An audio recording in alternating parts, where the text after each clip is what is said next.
Olá a todos.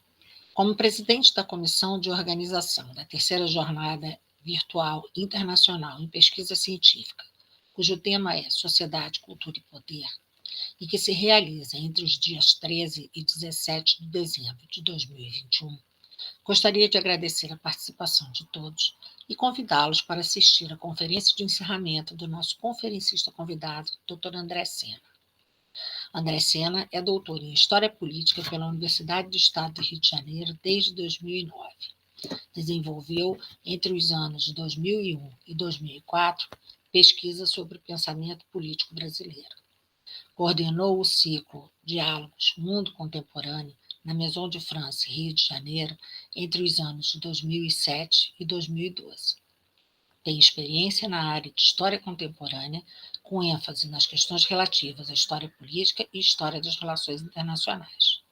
Atualmente, desenvolve pesquisa sobre as relações entre o Brasil e o Canadá e é colaborador do Jornal de Toronto. É também Fellow Scholar da Multinational Institute of American Studies, sediado na Universidade de Nova York. Nos dará a honra de falar sobre o tema Poder e Poderes, contribuição do realismo subalterno para a leitura atual da política internacional.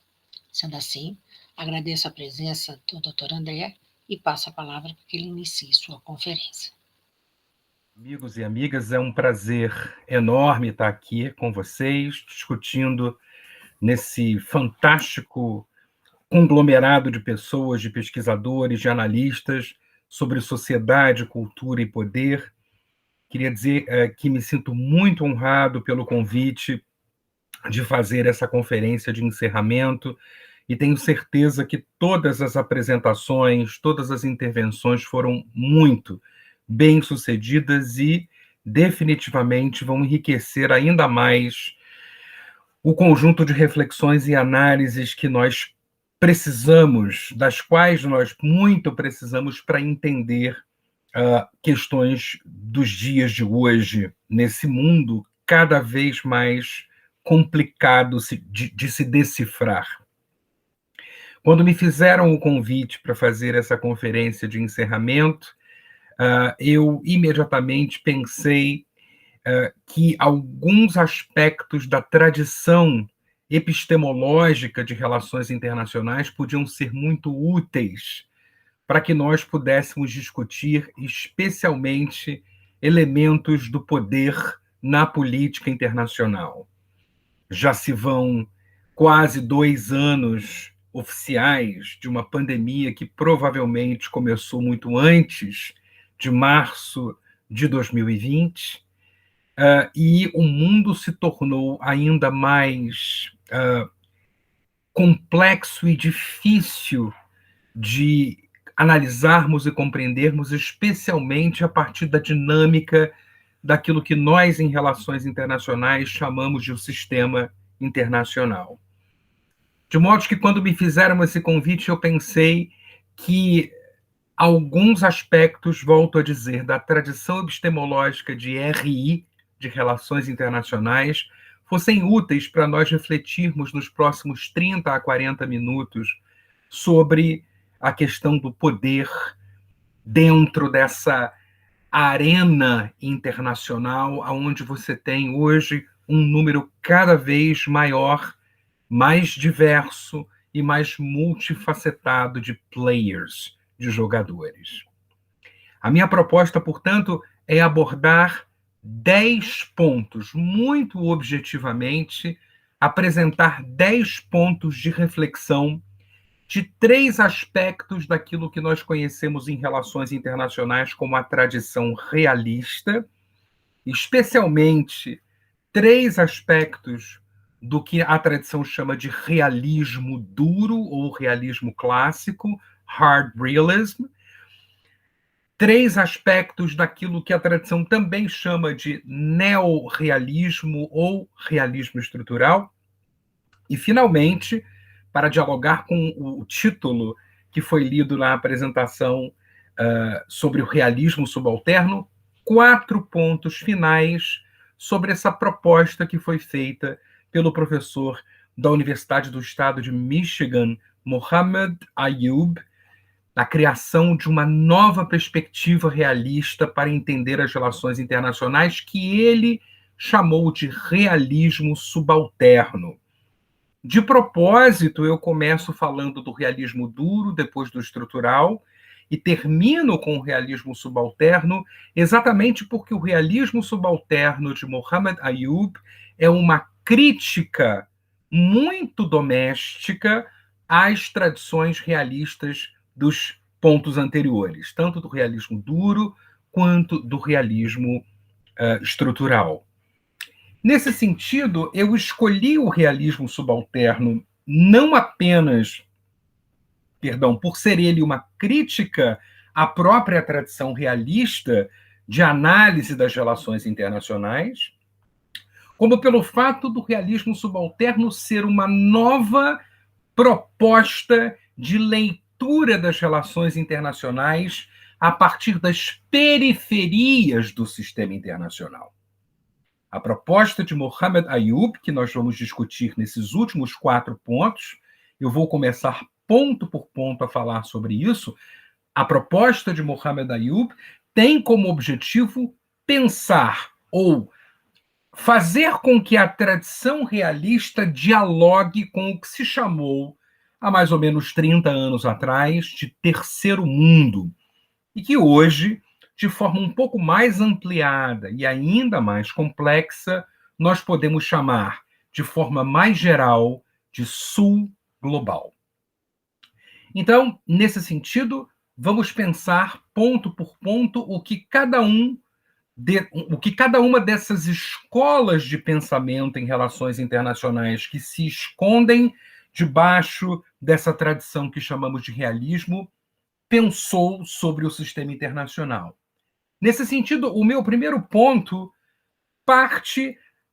de uma reflexão que se iniciou ainda na Segunda Guerra Mundial,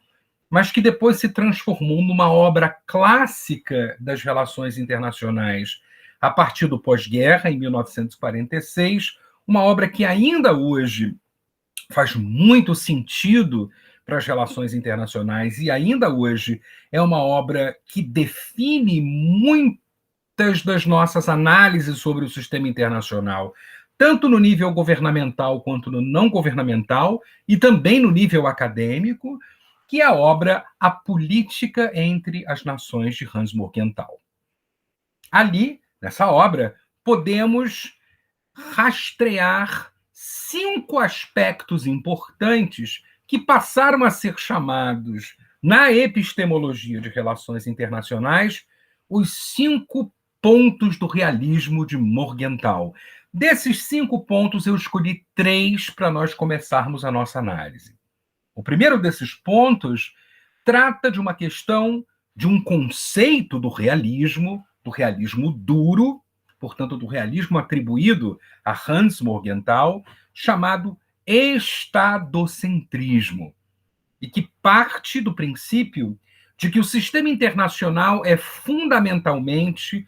ontologicamente, ou seja, a própria natureza do sistema internacional é uma natureza de sistema estatal. Portanto,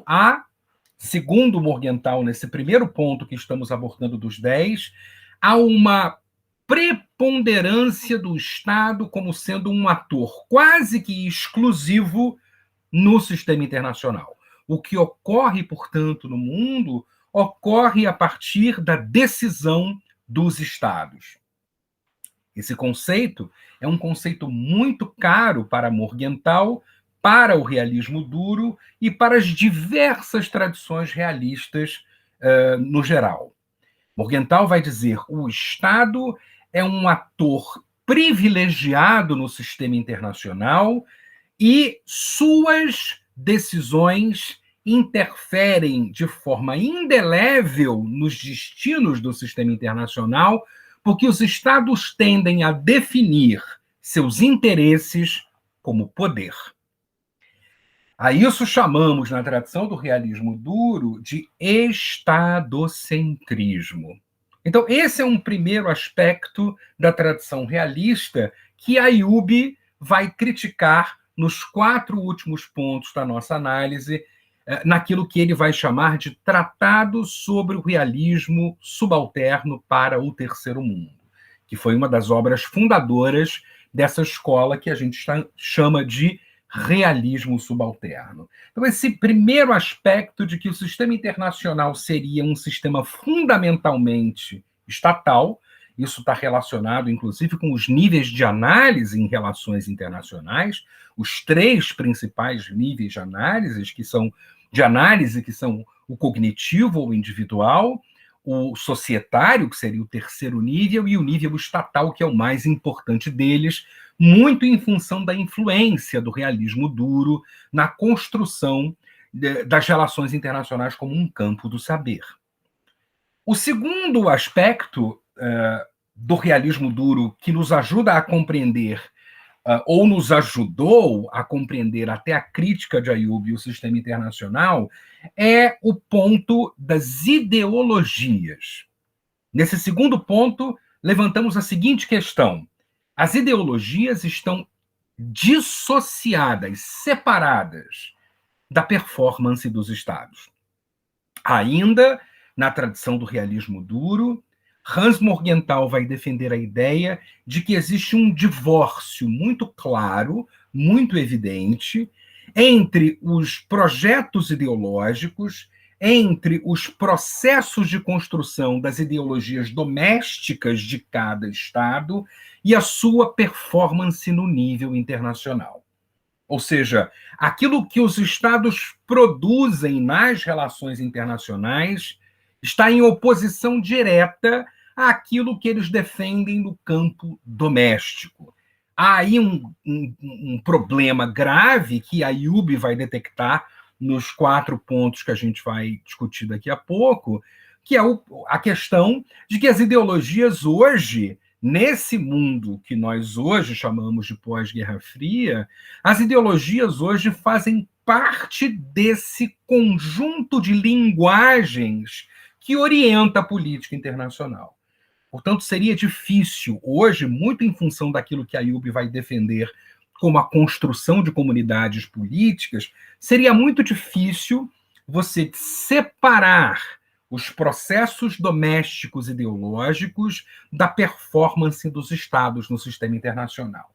Se nós pensamos, por exemplo, atualmente, Estados como a Polônia e como a Hungria, veremos que são 2 Estados que projetam muito dos seus atuais processos ideológicos no poder, especialmente os neonacionalismos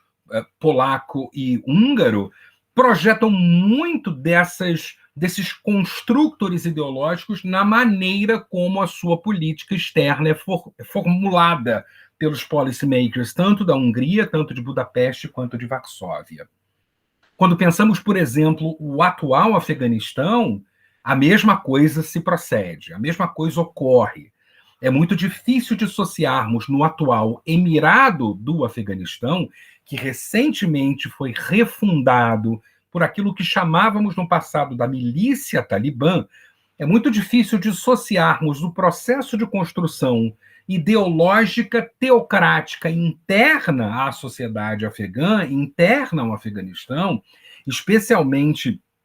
nas suas correntes mais integristas do sunismo islâmico, é muito difícil dissociar essas propostas, que teoricamente são domésticas do espaço afegão, da performance do Emirado do Afeganistão no sistema internacional atualmente. Então, nesse sentido, esse segundo ponto, e eu repito, ideologias estão dissociadas da performance dos Estados, hoje, nesse mundo do sul global ou da periferia, onde a periferia do sistema internacional aparece de forma muito mais pregnante na construção da dinâmica do sistema internacional, seria muito mais difícil hoje nós defendermos um ponto do realismo clássico, que é esse ponto de que ideologias são uma coisa e a performance dos Estados estaria muito mais orientada na direção do interesse e da racionalidade. Hoje é muito difícil observarmos isso. Então, a crítica de Ayoub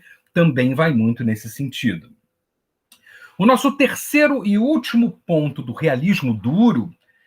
antes de passarmos ao realismo estrutural, é a ideia da política interna e da política externa também serem divorciadas na performance dos Estados. O realismo clássico de Morgenthau entende que a política interna dos Estados se dá de uma forma determinada, mas que ela não corresponde quase nunca à sua política exterior.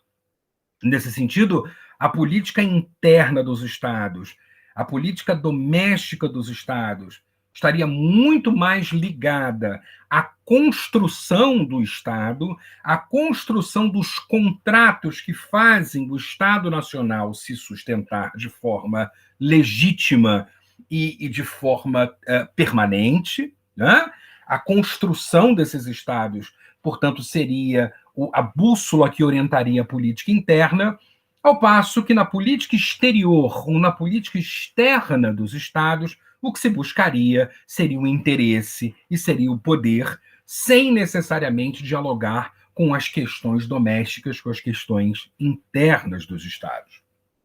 Ora, quando nós observamos hoje, especialmente aquilo que Ayub vai chamar de sul global ou periferia do sistema internacional, a gente percebe que é impossível observar essa separação entre política interna e política externa de forma tão nítida. Especialmente porque, no caso do sul global, a construção dos estados aparece muitas vezes de forma frágil e de forma não sustentável, o que de alguma maneira compromete essa ideia de que os estados estariam naturalmente, por natureza, construindo domesticamente uma estabilidade, ao passo que no sistema internacional eles estariam num ambiente mais anárquico e, portanto, buscariam simplesmente os seus interesses.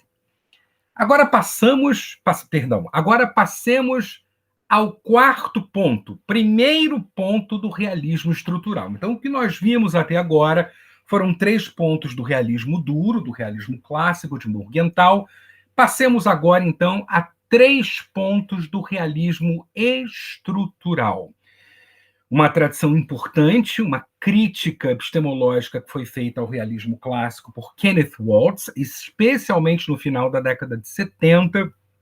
Kenneth Waltz escreveu obras muito importantes para nós internacionalistas, obras de caráter teórico, mas também de caráter histórico e politológico. Em 1949, ele defende uma tese de doutorado importante chamada O Homem, o Estado e a Guerra. E em 1979, ele funda o que nós chamamos de neorrealismo ou realismo estrutural, com a grande obra Teoria da Política Internacional. Nesse sentido, eu gostaria de levantar 3 pontos do neorrealismo, ou realismo estrutural waltziano, e o primeiro deles seria a ideia do self-help, a ideia da autoajuda como sendo algo absolutamente intrínseco e inerente à performance dos Estados e à impossibilidade da parceria internacional e, portanto, da fragilidade permanente dos mecanismos de integração. Para Waltz, em algum momento da dinâmica do próprio sistema internacional, os Estados têm como possibilidade última o recurso apenas a seus próprios elementos de ação. Ou seja, em última análise, dirá Waltz, os Estados recorrem a si mesmos. Portanto, as parcerias internacionais, esse ambiente que muitas vezes os autores neoliberais, que muitas vezes autores ligados àquilo que nós chamamos em relações internacionais de escola inglesa, esse ambiente cooperativo de integrações permanentes é alguma coisa que Kenneth Waltz, portanto, que os neorrealistas veem de forma muito crítica.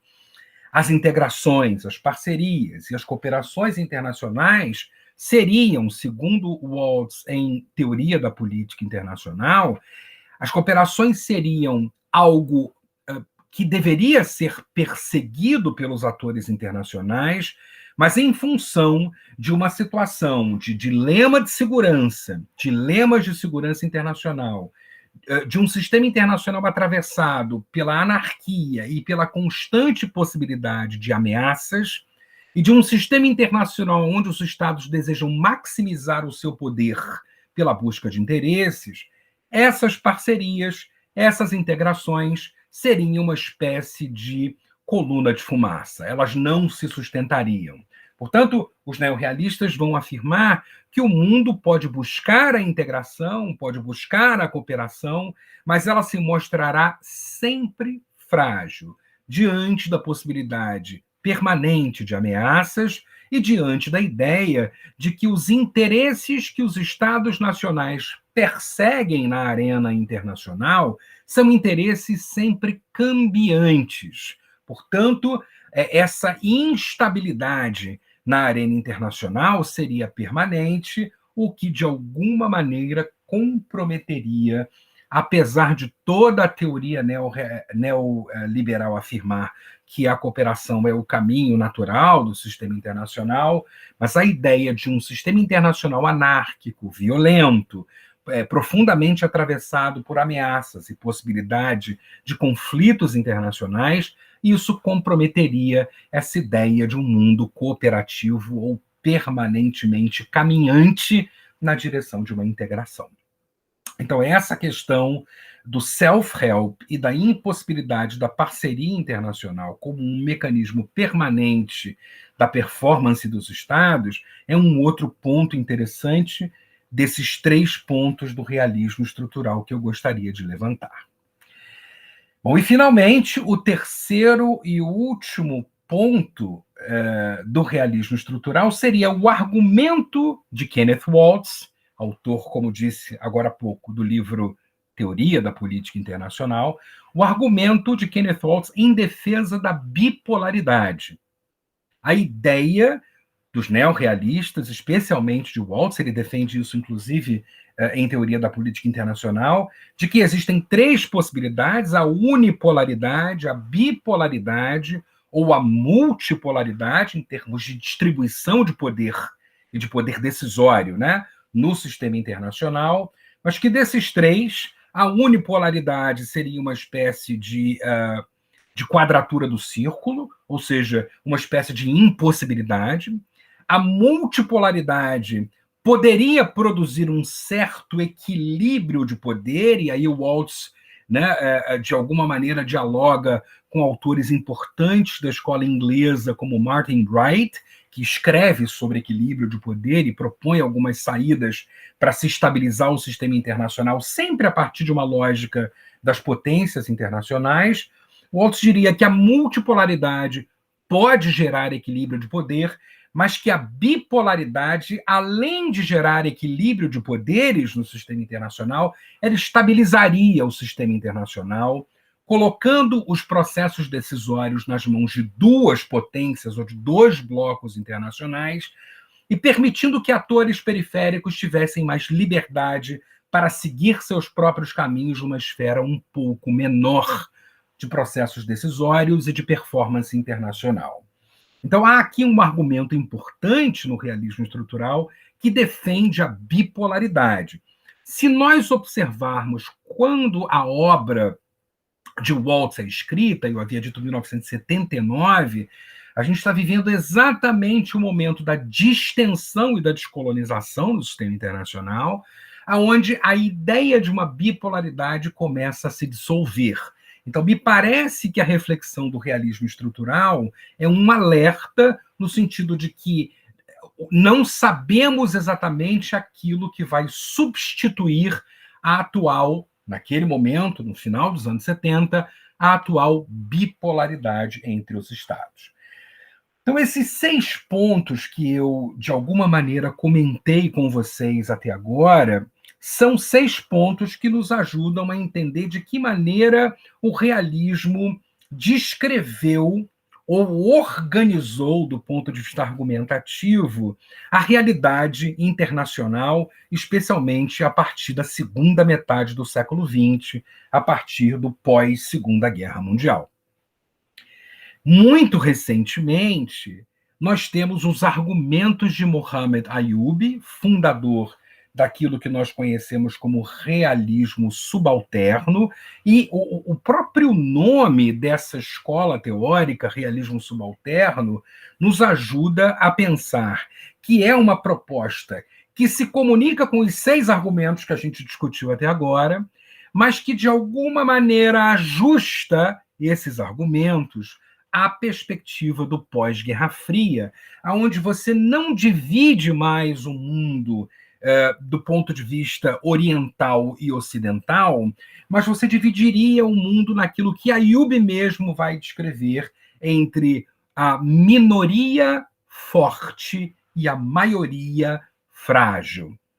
Então, o mundo, o sistema internacional no pós-Guerra Fria, ele não se organizaria como muitos se apressaram em dizer lá nos anos 90, a partir de uma unipolaridade, onde os Estados Unidos seriam a única potência internacional. Nós percebemos que isso não se verificou, e quando nós hoje verificamos estados como a China, a Rússia, a Índia, no contexto regional, por exemplo, nós percebemos que essa unipolaridade nunca de fato se construiu, mesmo com argumentos neoliberais, por exemplo, de Francis Fukuyama, lá na década de 90, com o fim da história. O que nós percebemos hoje é aquilo que o Ayub vai chamar de a divisão entre a minoria forte e a maioria frágil. E, curiosamente, o Mohamed Ayub utiliza um conceito dos estudos de segurança internacional, especialmente de um de seus maiores autores, Barry Buzan, que escreveu em português um livro que saiu recentemente publicado, no Brasil especialmente, chamado A Evolução dos Estudos de Segurança Internacional. Barry Buzan cria um conceito muito interessante de unipolaridade multipolar, para descrever o momento que nós vivemos atualmente. A ideia de uma unipolaridade multipolar, que parece uma ideia paradoxal, esquizofrênica até mesmo, fala, na verdade, da concentração de blocos de poder que tem de lidar com uma realidade onde, a partir disso,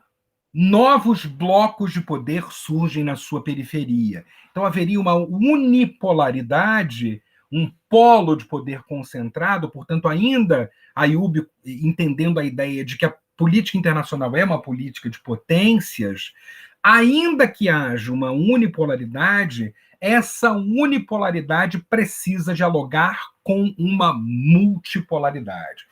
E, nesse sentido, esse conceito que Ayub toma emprestado de Barry Buzan ajuda a entender esse mundo, inclusive agora, nesse momento de pandemia, onde os processos decisórios são tomados de forma absolutamente diversa e multifacetada no sistema internacional. Recentemente, eu organizei, junto com a professora Luciane Carreis, um livro chamado Relações Internacionais no Pós-Pandemia, Permanências e Descontinuidades, onde você tem uma pleiade de autores que está discutindo exatamente isso, né? Como os processos decisórios nesse mundo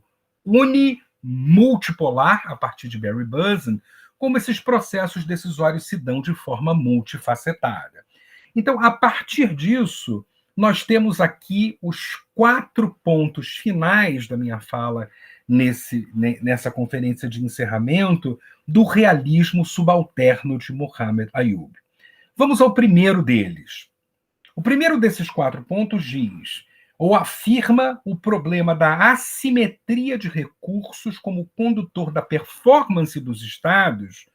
em desenvolvimento ou dos estados mais frágeis. Ou seja, a ideia de que os recursos dos estados aparecem mais ou menos de forma equilibrada no sistema internacional é uma lógica realista ultrapassada que entendia a política internacional como essencialmente uma política de potências. Nesse mundo multipolar, onde os processos decisórios se dão de forma multifacetada no sistema internacional, nós teríamos um processo de diferenciação, de diversidade, que Ayub vai chamar de assimetria de recursos, e essa assimetria de recursos no sistema internacional é, na verdade, o dínamo do próprio sistema internacional. Portanto, a dificuldade de nós compreendermos o mundo hoje se dá justamente porque os diversos players internacionais, os diversos global players nesse mundo, onde você tem o sul global, a periferia do sistema internacional, ou nesse mundo em que nós podemos dividir entre uma minoria forte, uma maioria frágil, ou ainda nesse mundo, segundo Barry Buzzin, unimultipolar, ele é um mundo, sobretudo, onde os atores internacionais, os diversos atores internacionais, não apenas os atores estatais, eles são dotados de recursos muito díspares entre si. E essa disparidade de recursos entre os atores internacionais torna a ação e a performance dos atores no sistema internacional uma ação complexa e diversificada. Portanto, não é possível entender uma política internacional hoje apenas como uma política onde os estados nacionais buscam definir suas ações como poder na medida em que os recursos desses estados nacionais, ou como Kenneth Waltz gostava de usar a palavra a capacidade dessas unidades políticas que compõem o sistema internacional, é muito diversificada de um estado para outro. Como comparar, por exemplo, um estado como São Cristóvão e Neves, como Palau, com um estado como o Burundi ou Botsuana, ou um estado como os Estados Unidos da América ou Israel. A disparidade de recursos e a disparidade daquilo que o Walt chama de a capacidade dessas unidades políticas é imensa, o que torna a análise dos processos decisórios no sistema internacional uma análise dificultosa, na medida em que cada um vai agir no sistema internacional a partir de seus próprios recursos. Isso sem falarmos numa outra questão, que é muito importante e que nem os neorrealistas nem os realistas subalternos ignoram: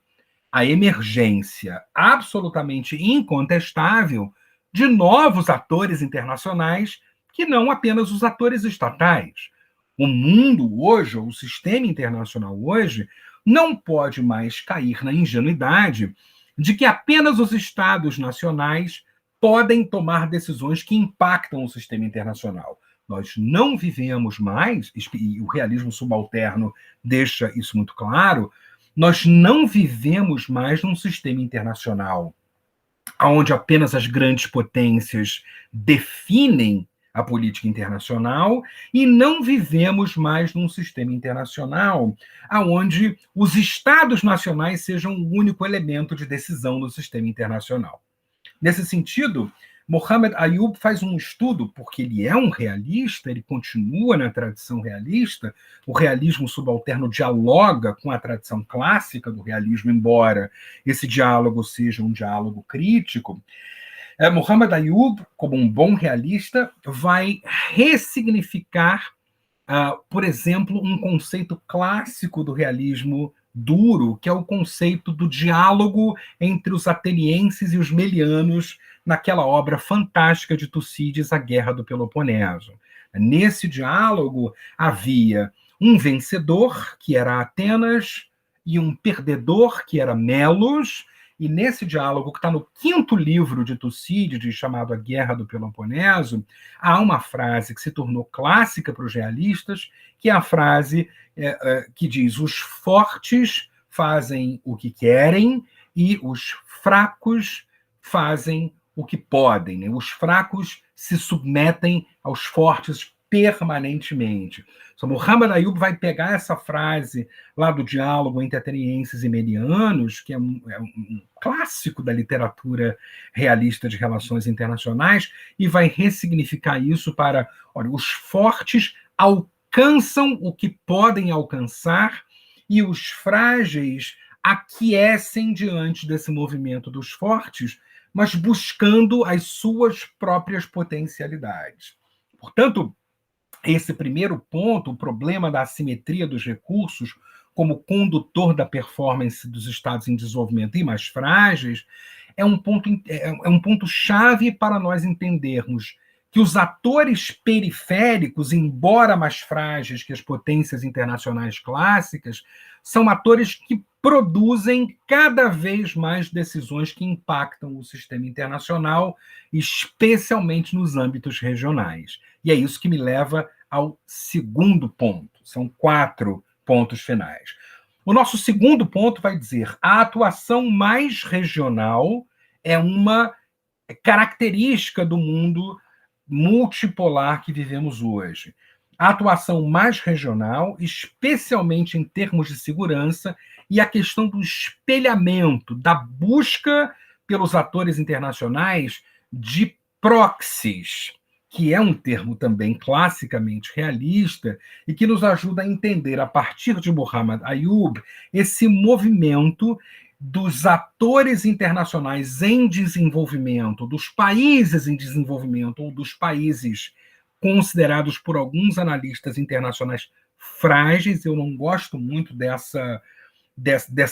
terminologia, porque o conceito de fragilidade está ligado, na minha opinião, a uma outra percepção teórica de relações internacionais chamada estruturalismo. A gente está falando do realismo. Então, essa ideia de que os países em desenvolvimento ou os países mais frágeis, em função da sua assimetria de recursos, de não ter acesso, como as grandes potências, a certos recursos, por exemplo, de poderio militar no sistema internacional, eles buscam parcerias imediatas, ganhos imediatos no âmbito regional. Portanto, o Sul global, que seria essa denominação que a Ayoub utiliza para falar da periferia do sistema internacional, se nós tomarmos como ponto central as grandes potências, esse imenso Sul global, que inclui a Ásia, a África e a América Latina, ele tende naturalmente à regionalização da política internacional, porque os atores internacionais, os países, buscariam avizinhamento, espelhamento entre atores mais próximos que têm interesses comuns, mas não apenas isso. Os atores internacionais desse sul global, dessa imensa periferia do sistema internacional, também entendem, vai dizer Ayoub, que os problemas de segurança internacional e que os conflitos internacionais acontecem muito mais próximos da nossa porta do que distante dela. Então, não só uma política de busca de interesses e de cooperação no âmbito regional, mas também a percepção dos atores do Sul global de que as ameaças estão muito mais perto de nós do que nós imaginamos. Eu gostaria de passar agora ao terceiro ponto, que é a dialética entre a construção de comunidades políticas e o state-making, a dialética entre a construção de comunidades políticas e a construção dos estados. Muhammad Ayoub, no seu tratado sobre o realismo subalterno, vai defender a ideia de que os estados que são naturalmente potências internacionais clássicas, ou seja, aqueles que ocupam esse centro, essa unipolaridade que tem que dialogar com a multipolaridade, para voltarmos a pensar a partir de Barry Buzan, o centro do sistema internacional, as potências internacionais, estão muito mais preocupadas com um aspecto dos seus próprios estados nacionais do que propriamente com a formação de comunidades políticas. Portanto, a lógica realista de que o sistema internacional era um sistema de estados que buscariam seus interesses e que definiriam seus interesses como poder, ela ainda existe aqui em Muhammad Ayoub, mas ela está muito mais ligada à performance do centro do sistema internacional. Essa unipolaridade, mas nós não podemos prescindir dessa imensa maioria frágil ou dessa imensa maioria do sul global que também produz política internacional e que também interfere nos processos decisórios internacionais. E é a isso que o Buzan está chamando de o interesse na formação de grandes comunidades políticas. Então, Ayoub vai dizer que o sul global estaria muito mais ligado a um movimento de construção de redes de poder, de redes políticas que se intercomunicam e se interconectam, na medida em que o processo de avizinhamento, de espelhamento e de regionalização, portanto, a formação de comunidades políticas multifacetadas e diversas, que têm interesses muito diversos, mas que, ao mesmo tempo, podem se comunicar. O BRICS, por exemplo, poderia ser um exemplo interessante disso, né? Um bloco importante, mas que tem atores que têm não só capacidades e recursos, como interesses muito diversificados, mas que se juntam para formar uma comunidade política, ao passo que as potências internacionais estão muito mais preocupadas atualmente com o seu próprio poderio, né? Com uma China poderosa na África, mas sem necessariamente criar na África redes ou comunidades políticas com as comunidades e com os países africanos onde a China hoje, por exemplo, está presente. Ou uma América ou os Estados Unidos que está preocupado em se tornar de novo uma grande potência. A proposta trumpiana recente de To Make America Great Again. Ou a Rússia que tenta, a partir de Putin, ressignificar cada vez mais a sua condição de potência internacional, além de potências em ascensão como a Índia, né, por exemplo, que nesse momento busca criar um protagonismo regional. Então, as potências internacionais estariam muito mais voltadas para aquilo que o realismo clássico chamaria de self-help, né, de auto-recurso, ou de pensar em autorreferências, né, ao passo que o Sul Global vem construindo, segundo a Ayub, algo muito mais interessante e dinâmico em termos de política internacional, que é a formação de comunidades políticas, do que ele chama, né, de comunidades políticas. Finalmente, o nosso quarto e último ponto, que é a ideia do imperativo da história como crítica aos realismos tanto duro quanto estrutural. O que Ayub vai dizer é que o realismo duro, os 3 primeiros pontos que nós discutimos, e o realismo estrutural, os 3 pontos subsequentes, eles buscam uma análise do poder internacional, uma análise dos estados e dos atores internacionais que, de alguma maneira, está descolada dos contextos regionais e dos contextos domésticos. Ayub vai entender que, para compreendermos a política internacional em nossos dias, é preciso levar em consideração os contextos históricos absolutamente diversos que compõem o Sul global. Né? Portanto, não é possível, por exemplo, nós pensarmos hoje o Emirado do Afeganistão sem buscarmos entender a construção da civilização Pashtun naquela região, que hoje tem como sua última versão, dentre outros grupos, o regime talibã no poder. É, portanto, importante pensarmos a formação e a performance dos atores internacionais a partir do seu passado, a partir da sua história, da sua dinâmica histórica. Nesse sentido, Ayub dá uma grande contribuição para o realismo, que é a reintrodução dos estudos históricos para a compreensão da política internacional. Ele não é o único, a gente tem outros grandes pensadores realistas que fizeram isso, especialmente Raymond Aron, em Paz e Guerra entre as Nações, ele já levava em consideração a necessidade de se pensar as histórias das potências internacionais. Ayub não está falando de uma política de potências, Ayub está falando de uma política unimultipolar, e eu repito e insisto nesse termo, e de uma política totalmente multifacetada, com atores que têm histórias diferentes, processos de construção societários diferentes, processos de construção contratual diferentes, e que precisam ser analisados para se compreender, ou se desejamos, de fato, compreender a dinâmica do próprio sistema internacional. Eu termino a minha fala com uma citação da secretária de Estado dos Estados Unidos. Ela foi secretária de Estado entre 1997 e 2001, famosa analista internacional, Madeleine Albright, e numa entrevista recente, a Madeleine Albright declarou o seguinte: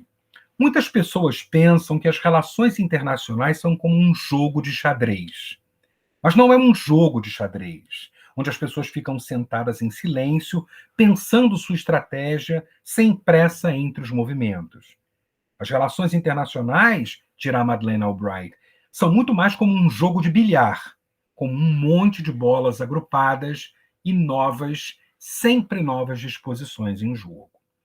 Nesse sentido, o realismo subalterno de Mohammed Ayub nos ajuda a entender de forma muito mais interessante, na minha humilde opinião, as dinâmicas desse sistema internacional que agora atravessa uma pandemia e que em breve vai ter que lidar com um pós-pandêmico novo normal.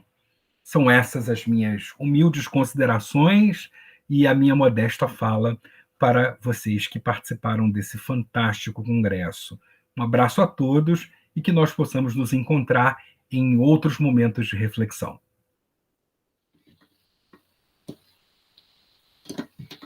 Mais uma vez, agradeço muitíssimo a presença do Dr. André, reafirmando que é sempre um grande prazer ouvi-lo. A terceira jornada virtual internacional em pesquisa científica é uma realização do Conjugare, Centro Português de Apoio à Pesquisa Científica e à Cultura, e conta com o apoio da editora Cravo. O Conjugare é uma entidade que reúne pesquisadores de diversas áreas de conhecimento ligados a instituições de ensino e pesquisa em todo o mundo. Com sede no Porto, em Portugal, a missão do Conjugare é a promoção do ensino e pesquisa e da comunicação e divulgação científica, articulando a produção da comunidade acadêmica com as demandas sociais para o desenvolvimento. Nossos projetos conjugam ações sociais, culturais e científicas que são entendidas como um tripé importante para a formação de uma sociedade crítica e com bem-estar. O conhecimento transforma e isso nos motiva. A pandemia do Covid-19 evidenciou como meio possível de comunicação o diálogo virtual, que o Conjugare abraçou através das jornadas virtuais internacionais em pesquisa científica, possibilitando a partir dos projetos, conhecimentos e experiências entre pesquisadores das mais diversas partes do mundo. A primeira jornada, com o tema Instituição, Saberes Pedagógicos e Práticas Escolares, e a segunda jornada, sob o tema Direitos, Justiça e Cidadania, contaram com mais de 30.000 interações durante os dias do evento, nos mais de 150 vídeos publicados no canal do YouTube, e segue partilhando esse conhecimento com novos espectadores. A terceira jornada internacional em pesquisa científica, com o tema Sociedade, Cultura e Poder, contou com mais de 350 inscrições de investigadores de mais de 10 países e tem sua realização entre os dias 13 e 17 de dezembro de 2021. A quarta jornada internacional em pesquisa científica terá como tema Educação, Cultura e Cidadania, que será realizada de 4 a 8 de abril de 2022. As inscrições para as apresentações de comunicações orais estarão abertas a partir do dia 29 de dezembro de 2021. Contamos com a sua presença. Um agradecimento especial a todos que participaram do evento. Muito obrigada.